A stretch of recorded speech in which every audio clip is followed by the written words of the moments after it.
MotoGP 2021 jadi musim yang penting bagi Francesco Bagnaia untuk mencapai level berikutnya. Bahkan ia bertekad untuk menjadi pembalap terbaik. Saya yakin tahun ini merupakan musim di mana saya mengalami peningkatan terbesar sepanjang karier saya. Saya mempelajari banyak hal. Dibandingkan dengan Jerez pada Mei lalu, saya merasa jauh lebih baik dalam hal pengereman dan saat menikung. Begitu juga dalam hal kecepatan, bahkan pengelolaan ban. Saya bekerja keras untuk memenangi balapan dan selalu berusaha untuk tampil konsisten. Saya membutuhkan lebih banyak pengalaman, dan musim ini kami jelas telah membuat langkah maju yang baik. Saya melakukannya dengan sangat baik. Saya menikmati semuanya dan memiliki perasaan yang benar-benar baik. Ini merupakan motor yang sempurna bagi saya. Saya tidak tahu apakah itu sama dengan yang lainnya. Tapi yang pasti kami bekerja dengan sangat baik saat ini. Saya pikir tidak akan pernah menjadi Bagnaia yang sempurna. Anda harus tetap berkembang dan belajar. Selalu ada sesuatu yang masih bisa dibuktikan. Saya akan berusaha untuk menjadi Bagnaia yang terbaik. Tahun depan Ducati akan menurunkan 8 motor dengan mempromosikan 2 rookie dari Moto2. Apa yang ditunjukkan pembalap muda Ducati sepanjang musim ini bisa mempersulit pekerjaan pilot Italia dalam mencapai tujuan. Sulit untuk mengatakannya sekarang. Mereka akan menggunakan motor yang sama dan Ducati akan menurunkan 8 motor pada 2022. Saya tidak tahu siapa yang terkuat. Sulit memahaminya hanya dari hasil tes selama tes. Anda hanya fokus pada pekerjaan Anda, mencoba berbagai hal berbeda dan Anda tidak tahu ban apa yang digunakan pembalap lain atau apa yang mereka coba. Pol Espargaro yang kini bersiap kembali membalap di tahun keduanya bersama Repsol Honda menjadi tamu di podcast MotoGP Last on the Brakes dan mencoba bahkan menceritakan apa yang terjadi dalam perjalanannya berpindah-pindah pabrikan sejak hadir di kelas primer MotoGP. Saya tidak tahu apakah saya sudah membicarakannya berkali-kali. Saya menyelesaikan tahun MotoGP pertama saya dengan Yamaha di tempat kelima. Saya pikir tepat di belakang Dovizioso di Ducati. Tahun itu Suzuki kembali ke kejuaraan dunia.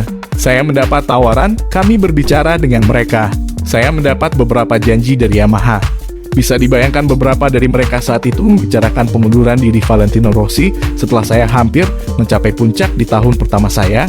Saya berkata pada diri sendiri pada saat itu bahwa saya akan menunggu sedikit karena mungkin ada peluang di tim pabrikan. Tahun kedua dengan Yamaha tidak berjalan begitu baik. Namun akhirnya backup plan Yamaha soal Pol Espargaro sebagai serap Vale tidak berjalan. Dan bahkan plot twistnya pembalap yang direkrut Suzuki lah Maverick Vinales yang pindah ke tim pabrikan Yamaha saat Jorge Lorenzo hengkang ke Ducati. Ketika saya melihat Suzuki mendapatkan hasil yang luar biasa dan sangat cepat, saya berkata pada diri sendiri bahwa saya telah membuat keputusan yang salah. Saya seharusnya beralih ketika saya mendapat kesempatan. Saya berkata pada diri sendiri, ketika saya kuat, saya seharusnya beralih ke tim pabrikan baru. Saya berkata pada diri sendiri bahwa jika ada yang datang, saya akan beralih ke brand baru. Kemudian saya melihat proyek KTM. Berbeda dengan Suzuki karena mereka ada di MotoGP sebelumnya, KTM benar-benar baru. Rumor pendekatan Honda kepada Fabio Quartararo tampaknya bukan isapan jempol.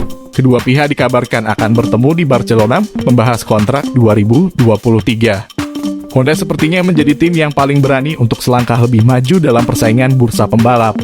Tak tanggung-tanggung, Honda langsung dirumorkan mengincar sang juara dunia MotoGP 2021, Fabio Quartararo. Rumor Honda mendekati Quartararo bermula saat media Italia memuat wawancara ayah Jorge Lorenzo, Chico Lorenzo, di acara MotoGP yang menyinggung hal tersebut. Quartararo sendiri sejatinya masih memiliki kontrak dengan Yamaha, tetapi itu akan habis pada Desember 2022. Desas-desus perpisahan dengan Yamaha menguat seiring keputusan Quartararo yang belum menekan perpanjangan kontrak. Honda tampaknya memanfaatkan situasi ini dan memutuskan maju lebih cepat. Bahkan dilansir dari Paddock GP, Quartararo dan Honda kabarnya akan segera melakukan pertemuan di Barcelona.